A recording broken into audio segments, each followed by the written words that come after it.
Ka tū tonu rānei ngā hui ātau a ngā hoia morehu o te 28 a ngā tau e heke mai nei, ahakoa kei te mate haere rātau.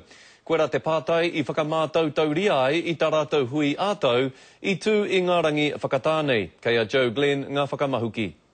E tō mātou nui tere. Anira mātou o pononga. E whātine tēne ata.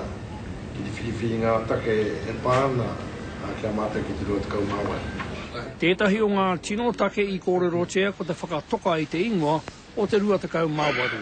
Tō mātou hea ki haere tonu te ingoa o te 28 māwaru. Puta noi te ao. The reunions as we know them today, they're going to change. It's going to be a one night, 2 days, and that's going to be centralised and run from the executive. Nuku atu I te tauru manu ngā Māori I whakawhiti ki roto o te roku 20 māwaru ki te pakanga tuarua o te ao te tau 19 whātekau māwhā. I tēnei rā, e 50 noi ho rātau kai te toe.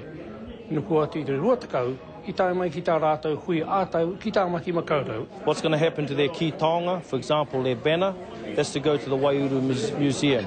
The mere that's carried by the presidents, that's to go to the Waiouru Museum.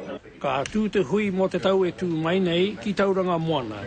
I te tōnga tō te rā, taino ki tōna aranga ake, ka maumahara tunu tātou ki a rātou. Joe Glenn, te karere.